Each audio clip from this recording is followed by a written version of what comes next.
Hi friends, welcome to మన Bommarillu. Upcoming రివ్యూలోకి వెళ్ళిపోదాం. Morning అవుతుంది. ఆనంద భైరవి లీలావతితో మాట్లాడుతూ ఉంటుంది. అక్క, సరోజారావు గారు కాల్ చేశారు. రేపే ఎంగేజ్మెంట్ పెట్టుకుందాం అంటున్నారు. రేపు దాటితే 6 నెలల వరకు మంచి ముహూర్తాలు లేవంటక్క. కాబట్టి రేపే నిశ్చితార్థం జరిగితే బాగుంటుంది అంటున్నారక్క అని అంటారు ఆనంద భైరవి. ఆనంద, నిశ్చితార్థం పనులన్నీ మేం చూసుకుంటాం, నువ్వు కంగారు పడద్దు అని అంటారు లీలావతి. అక్క అని అంటారు ఆనంద. అవునానంద, నీ గురించి నాకు తెలుసు కదా. ఒకవైపు కుటుంబాన్ని పట్టించుకుంటావు, ఇంకొక వైపు ఆఫీస్ పనులన్నీ నువ్వే చూసుకుంటావు. అలాంటప్పుడు మేము ఇదైనా చేయలేమా అని అంటారు లీలావతి. అక్క, రేపు లహరి తరపు తాంబూలాలు తీసుకోవాల్సింది మీరే కదక్క అని చెప్పి పాపం ఎంతో హ్యాపీగా ఇంకా లహరికి రేపు ఎంగేజ్మెంట్ అని చెప్పి అన్ని పనుల గురించి చెప్తూ ఉంటారు హ్యాపీగా ఆనంద భైరవి లీలావతితో. అప్పుడే దర్శన్ తన రూమ్లో నుండి బయటికి వస్తాడు. ఇంకా దర్శన్ వైపు చూస్తూ ఉంటారు ఆనంద భైరవి. దర్శన్ ఏమీ మాట్లాడకుండా కోపంగా అక్కడి నుండి వెళ్ళిపోతూ ఉంటాడు. అనన్య దర్శన్ని గమనిస్తూ ఉంటుంది. ఇతని ఫేస్ చూస్తుంటేనే అర్థమవుతుంది అక్కడ ఏం జరిగిందో. ఖచ్చితంగా శరణ్యని చీకొట్టుంటాడు. అయినా ఏం జరిగిందో తెలుసుకోవాలి అని చెప్పి ఇంకా కావాలనే వెనకాల వెళ్తూ ఉంటుంది అనన్య. అప్పుడే ఆనంద భైరవి దర్శన్ దగ్గరికి వస్తుంది. నాన్న దర్శన్, ఎందుకు ఎందుకు నాపై అంత కోపం అని అడుగుతారు. అమ్మ, కోపం కాదమ్మా, నువ్వు చెప్పినట్టే చేస్తున్నాను కదా. నువ్వు ఏం చెప్తే అది చేశాను. ఇంకా ఇందులో తప్పేముందమ్మా? నువ్వు చెప్పినట్టే అన్నీ జరుగుతున్నాయి కదా. నీకు నా ఇష్టంతో పనిలేదు. నీకు నేను ఎలా చెప్తే అలా చెయ్యాలి, అంతే కదా అని అంటాడు పాపం దర్శన్. చూడు నాన్న, నువ్వు ఎలా ఫీల్ అవుతున్నావో నాకు అర్థమైంది. కానీ ఆ సమీర నీకు కరెక్ట్ కాదు నాన్న. నిన్ను కన్నాను, నిన్ను నా చేతులతో పెంచాను. మంచి వాడిలా నిన్ను చాలా చాలా పద్ధతిగా పెంచాను. కానీ ఆ శరణ్య గురించి నీకు తెలిసినంత సమీర గురించి నీకు తెలియదు నాన్న. సమీర చాలా చాలా ఆశబోతు. తను ఆస్తి కోసమే తప్ప దేనికోసం ఆలోచించదు. కానీ శరణ్య మాత్రం నువ్వే ప్రాణమని బ్రతుకుతుంది. మంచి అర్థం అవడానికి కొంచెం సమయం పడుతుంది, కానీ మెల్లగా మంచి అర్థమవుతుంది. కానీ చెడు వెంటనే ఆకర్షిస్తుంది, మనల్ని ముంచేస్తుంది. ఈ విషయం నీకు అర్థం కావాలనే నా ప్రయత్నమంతా నాన్న అని అంటారు ఆనంద భైరవి. అమ్మా ప్లీజ్ మళ్ళీ చెప్పొద్దు అని అంటాడు దర్శన్. సరే, ఇప్పుడు నేను చెప్పేది విను. రేపు లహరికి సరోజారావు గారి అబ్బాయికి ఎంగేజ్మెంట్ జరుగుతుంది. కాబట్టి లహరి వాళ్ళ అన్నా వదినల స్థానంలో నువ్వు శరణ్య ఉండాలి. శరణ్యని నువ్వు భార్యగా అందరి ముందు గౌరవించాలి. ఎందుకంటే నీ గురించి కేవలం ఇంట్లో వాళ్ళకి మాత్రమే తెలుసు. రేపు సరోజారావు వాళ్ళ కుటుంబానికి పెళ్లికి ముందు ఒక అమ్మాయిని ప్రేమించాడు, పెళ్లి తర్వాత కూడా ఆ అమ్మాయినే ప్రేమిస్తున్నాడు అని, పెళ్లి కూతురు వాళ్ళ అన్నయ్యే ఇలా చేస్తున్నాడు అని తెలిస్తే రేపు వచ్చే అల్లుడికి మనం ఏం సందేశం ఇస్తున్నట్టు, వాళ్ళకి ఏం సమాధానం చెప్తున్నట్టు. కాబట్టి నీ చెల్లెల భవిష్యత్తుని ఆలోచించైనా నువ్వు శరణ్యని భార్యగా అంగీకరించాలి అని అంటారు ఆనంద భైరవి. ఇదంతా అనన్య వింటూ ఉంటుంది. అమ్మా, నువ్వు ఏం చెప్తే నేను అది చేయడం నాకు తెలుసు. సరే, రేపొక్కరోజు తన్ని భార్యగా అందరి ముందు చూసుకుంటాను, సరేనా అని చెప్పి దర్శన్ అక్కడి నుండి వెళ్ళిపోతాడు. అనన్య ఇదంతా వింటూ ఉంటే వెనకాల నుండి ఒక చెయ్యి వస్తుంది. హేయ్, ఎవరు అని వెనక్కి తిరిగి చూసేసరికి అక్కడ రోహిత్ ఉంటాడు. ఏవండి అని అంటుంది. ఏయ్, ఏం చేస్తున్నావు ఇక్కడ అని అడుగుతారు. ఏం లేదండి, అక్కడ ఏదో ఉంటే అని అంటుంది అనన్య. నటించకు, కవర్ చేసుకుంది చాలు. ఏంటి దొంగచాటుగా మా పిన్ని మా తమ్ముడితో మాట్లాడుతున్న మాటలు వింటున్నావా అని అంటారు రోహిత్. చచ్చా లేదండి అని అంటుంది. ఇంకొకసారి ఇలాంటి పని చేశావో చంపేస్తా. చూడు, దొంగతనంగా చనిపోతాను అని బెదిరించి నన్ను నువ్వు పెళ్లి చేసుకున్నావు. కానీ నేను నీ గురించి ఎక్కువగా కాన్సన్ట్రేట్ చేయట్లేదు. మొన్న నువ్వు కూడా గుడికి వెళ్ళడమే నాకు అనుమానంగా ఉంది. కాబట్టి ఇప్పుడు చెప్తున్నాను, ఇంకొకసారి ఏదైనా పిచ్చి పనులు చేయాలనుకున్నావో నా గురించి నీకు తెలుసు కదా. జాగ్రత్త, పిన్నిని శరణ్యం చూసి బుద్ధి తెచ్చుకో అని చెప్పి రోహిత్ అక్కడి నుండి వెళ్ళిపోతారు. అబ్బో, ఈ నొకరు నా ప్రాణానికి లేదు. రేపు ఆ లహరికి ఆ సరోజారావు వాళ్ళ అబ్బాయికి ఎంగేజ్మెంటా? అంటే ధూమ్ ధామ్గా ఎంగేజ్మెంట్ చేసి లహరి జీవితాన్ని బాగుపరచాలనుకుంటున్నారా? దర్శన్ సమీర పెళ్లి జరిపించలేకపోయా, కానీ ఈ లహరి పెళ్లి మాత్రం ఆ ప్రకాష్ గడితో పర్ఫెక్ట్గా జరిపిస్తా, ఖచ్చితంగా జరిపిస్తా. ముందు వీడెక్కడున్నాడు, నేను చెప్పిన ప్లాన్ అమలు చేయకుండా ఏం చేస్తున్నాడు వీడు అని చెప్పి ఇంక వెంటనే ప్రకాష్ దగ్గరికి బయలుదేరుతుంది అనన్య. ఇది ఇలా ఉండగా లహరి చాలా టెన్షన్ పడుతూ చాలా బాధపడుతూ ఉంటుంది. శరణ్య లహరి దగ్గరికి వస్తుంది. లహరి అని పిలుస్తుంది. ఒక్కసారిగా ఉలిక్కి పడుతుంది లహరి. ఏమైందమ్మా, ఎందుకంత ఉలిక్కి పడుతున్నావు?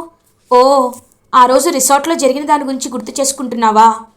చూడు లహరి, నువ్వేమీ కంగారు పడాల్సిన అవసరం లేదు. నీ కేస్ ఎప్పటికీ బయటికి రాదు. ఎందుకంటే అక్కడ నువ్వే అతన్ని అలా మర్డర్ చేసావనడానికి, నేను అతన్ని దాచిపెట్టాననడానికి ఒక్కటంటే ఒక్క సాక్ష్యం కూడా లేదు. ఒకవేళ దొరికినా నేను పట్టుబడతానేమో కానీ నీకు మాత్రం ఏమీ అవ్వనివ్వను, సరేనా అని అంటుంది శరణ్య. పాపం శరణ్యని హక్ చేసుకుంటుంది లహరి. వదినా వదినా, ఫస్ట్లో నేను చాలా బ్యాడ్గా అర్థం చేసుకున్నాను వదినా. నువ్వు చెప్పేది ఏది నాకు నచ్చేది కాదు వదినా. కానీ ఇప్పుడు అనిపిస్తుంది నీలాంటి వదిన నాకు దొరకడం నిజంగా నా అదృష్టం. I'm very lucky to have you వదినా అని కన్నీళ్లతో హక్ చేసుకుంటుంది లహరి. ఏడవద్దమ్మా, రేపు నీ ఎంగేజ్మెంట్ కదా, హ్యాపీగా రెడీ అవ్వు సరేనా అని అంటారు. వదినా అది అని ఏదో చెప్పబోతూ ఉంటుంది. ఏంటి అని అడుగుతారు. వద్దు, ఇప్పటికే నేను వదినకి చాలా టెన్షన్ ఇచ్చాను, ఇంకా ఈ టెన్షన్ని ఇవ్వాలనుకోవటం లేదు అని మనసులో అనుకుంటుంది. ఏమైంది చెప్పు అని అనేలోపు అమ్మ శరణ్య అని ఆనంద పిలుస్తూ ఉంటారు. వస్తున్నాను అత్తయ్య గారు అని చెప్పి ఇంకక్కడి నుండి వెళ్ళిపోతుంది శరణ్య. అమ్మయ్యా, ఇంకొంచెం సేపు ఉంటే చెప్పేసేదాన్ని. సరే, ప్రకాష్ గురించి ఇంకా నేను ఆలోచించకూడదు, మా అమ్మ గురించే నేను ఆలోచించాలి, మా అమ్మ చెప్పినట్టే చెయ్యాలి అని ప్రకాష్ ఎన్నిసార్లు కాల్ చేస్తున్నా ఇంకా ఏం పట్టించుకోకుండా కాల్ అయితే సైలెంట్లో పెట్టేస్తుంది లహరి. ఇది ఇలా ఉండగా అనన్య ప్రకాష్ దగ్గరికి వెళ్తుంది. రేయ్ ఈడియట్, ఏం చేస్తున్నావురా? నేను అప్పు చెప్పిన పని కాకుండా ఏం చేస్తున్నావు అని అడుగుతుంది. ఏంటి మేడం, నన్నేం చేయమంటారు? నేను అప్పటికి లహరికి కంటిన్యూస్గా కాల్ చేస్తూనే ఉన్నాను, అది ఫోన్ లిఫ్ట్ చేయటం లేదు, నేనేం చేయను అని అంటారు. ఏంట్రా, నువ్వు అసలు ప్రేమించావా? ప్రేమించి మోసం చేయాలనేనా? కాల్ చేయకపోతే నువ్వు ఏదో ఒకటి చెయ్యాలి, తన్ని కాంటాక్ట్ అయ్యేలా ఏదో ఒక ప్లాన్ వేసుకోవాలి, అంతేకాని ఇలా గాజులు వేసుకొని ఇంట్లో కూర్చోకూడదు అని అంటుంది అనన్య. మేడం అని అంటాడు ప్రకాష్. అవునరా, నువ్వు మొదట్లో దాన్ని ప్రేమించావు, కానీ తర్వాత నేను నీకు ఆశ కల్పించాను, ఆస్తి నీకు కావాలా వద్దా అని అడుగుతుంది అనన్య. అయ్యో, ఆస్తి కోసమే కదా మేడం ఇదంతా చేస్తుంది. ఆ లహరి వెనక ఉన్న కోట్ల ఆస్తిని నా పేరు మీదకి ఎంతో కొంత రాయించుకోవాలి కదా మేడం అని అంటాడు ప్రకాష్. కదా, ఇవాళ రాత్రే మీ పెళ్ళి జరగాలి అంటే నేను చెప్పినట్టు చెయ్యి అని అనన్య ఒక ప్లాన్ చెప్తుంది. మేడం, కొంచెం రిస్క్ ఏమో, ఒకవేళ నాకేమైనా జరిగితే అని అంటాడు.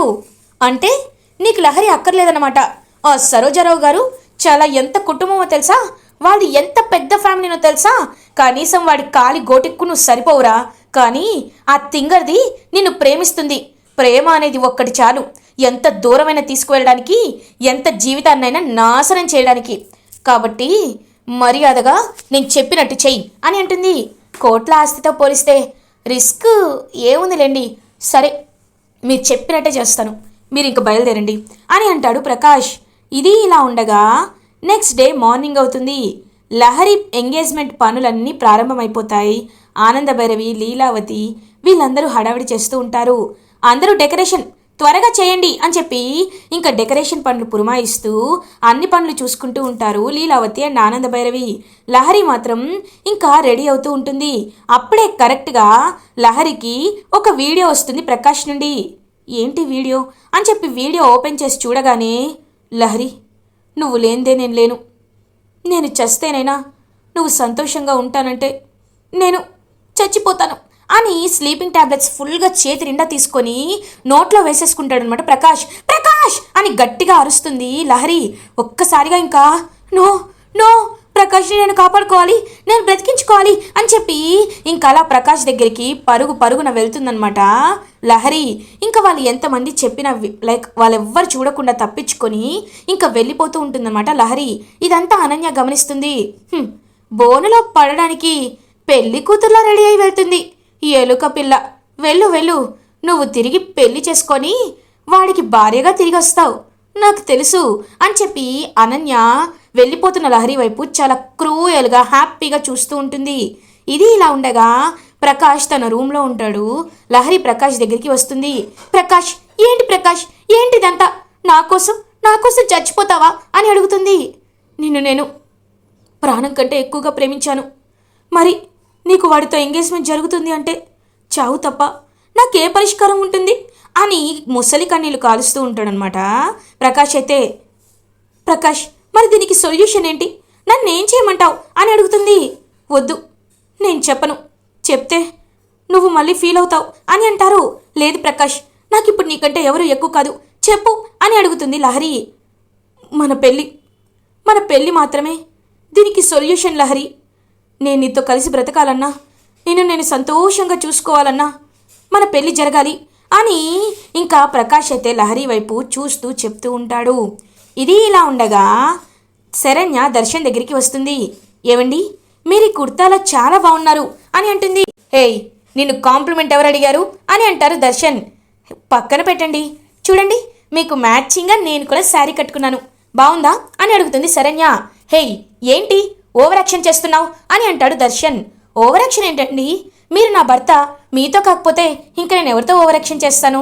సరే పెళ్లి కొడుకు వాళ్ళు వచ్చే టైం అయింది, త్వరగా రండి వెళ్దామని చెప్పి ఇంకా దర్శన్ని కిందకి తీసుకొస్తూ ఉంటుందన్నమాట హ్యాపీగా శరణ్య దర్శన్ చెయ్యి పట్టుకొని ఇంకా మెట్లపై నుండి దిగుతూ స్టెప్స్ పై నుండి వస్తూ ఉంటుంది. అదంతా చూసి ఆనంద భైరవి చాలా హ్యాపీగా ఫీల్ అవుతారు. కానీ అనన్య మాత్రం చాలా కుళ్ళుకుంటూ జెలస్గా చూస్తూ ఉంటుంది. అనన్య వైపు చూసావా అని చెప్పి ఇంకా పొగరుగా ఎక్స్ప్రెషన్ పెడుతుందనమాట శరణ్య. ఇంకా మొహం పక్కకు తిప్పుకొని రగిలిపోతూ ఉంటుంది అనన్య. అదిగో సరోజారావు గారు వచ్చేశారు అని అంటారు లీలావతి. ఇంకా సరోజారావు అండ్ ఫ్యామిలీ, పెళ్లి కొడుకు అందరూ ఇంటి లోపలికి వస్తారు. నమస్కారం అని చెప్పి అందరికీ ఇంకా గ్రీట్ చేస్తూ విష్ చేస్తూ అందరినీ ఇంకా తీసుకువస్తూ ఉంటారు లోపలికి. నిజంగా ఎంగేజ్మెంట్ ఇంత హడావిడిగా చేయాలని అస్సలు అనుకోలేదు. చాలా గ్రాండ్గా చేయాలనుకున్నాము, కానీ ముహూర్తాలు లేవని తెలిసింది. ఇది చాలా పవర్ఫుల్ ముహూర్తం అంట, అందుకే ఇప్పుడు చేయాల్సి వస్తుంది, లేకపోతే బంధుమిత్రులందరి ముందు చేసుకునేవాళ్ళం అని అంటారు సరోజారావు గారు. పిల్లలిద్దరూ బాగుంటే చాలు, మనకి హడావిడంతా ఎందుకు అని అంటారు పాపం ఇంకా రాజేశ్వరరావు. అలా ఇంకా అందరూ మాట్లాడుకుంటూ ఉంటారు. అమ్మా శరణ్య, వెళ్ళి లహరిని తీసుకురామ్మా అని అంటారు. ఇంకా లహరిని తీసుకురావడానికి శరణ్య పైకి వెళ్తుంది. ఇది ఇలా ఉండగా ప్యారలల్గా లహరి ప్రకాష్ ఇద్దరూ ఒక గుడికి వస్తారు. ప్రకాష్, నువ్వు నా కోసం ప్రాణత్యాగానికైనా సిద్ధంగా ఉంటే నేను నీ కోసం నా కుటుంబాన్ని త్యాగం చేయడానికి కూడా సిద్ధంగా ఉన్నాను. నువ్వు ఎంత మంచివాడివో నేను తెలిసేలా చేస్తాను, ఖచ్చితంగా చేస్తాను అని చెప్పి ఇంకా అలా దేవుడికి దండం పెట్టుకుంటూ అలా ఇంకా చూస్తూ ఉంటే అప్పుడే ఒక పసుపు తాడు కనబడుతుంది. అది తీసుకొని ఇంకా లహరి మెడలో ఇంకా తాళి కడుతూ ఉంటాడనమాట ప్రకాష్. అలా ఇంకా లహరి ప్రకాష్ల పెళ్లి జరుగుతుంది. వాళ్ళ ఫ్రెండ్స్ అయితే రిజిస్టర్ ఆఫీస్కి కూడా తీసుకువెళ్ళి రిజిస్టర్ మ్యారేజ్ కూడా చేయిస్తూ ఉంటారు. అలా ఇద్దరు ఒకరి మెడలో ఒకరు దండలు వేసుకొని చాలా సంతోషంగా ఉంటారు.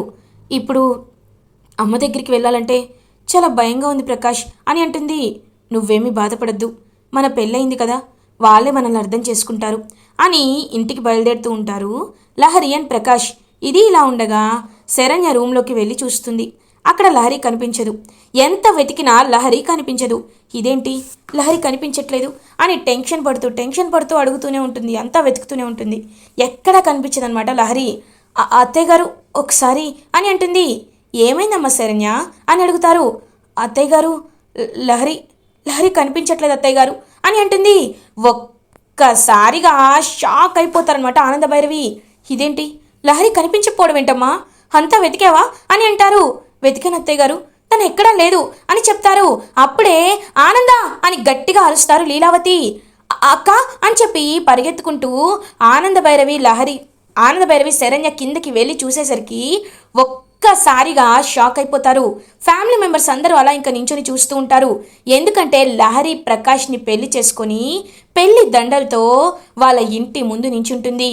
ఆనంద భైరవి ఇంటి ముందు లహరి అలా నించోవడం చూసి ఒక్కసారిగా షాక్ అయిపోతాడు దర్శన్, సరోజారావు ఫ్యామిలీ, లీలావతి, రోహిత్ అందరూ షాక్ అయిపోతారు. అనన్య మాత్రం ఎంతో హ్యాపీగా ఫీల్ అవుతుంది. ఆనంద భైరవి అండ్ శరణ్య కూడా ఒక్కసారిగా స్టన్ అయిపోతారు. లహరి అని గట్టిగా అరుస్తారు. అమ్మా, నేను ప్రకాష్ని ప్రేమించాను. నాకు ప్రకాష్ అంటే ప్రాణమమ్మా. కానీ నీతో చెప్పడానికి ధైర్యం సరిపోలేదు. అందుకే ఇలా చేయాల్సి వచ్చింది అని లహరి అంటుంది. ఇంకా సరోజారావు గారు పాప ఆనందభైరవి దగ్గరికి వస్తారు.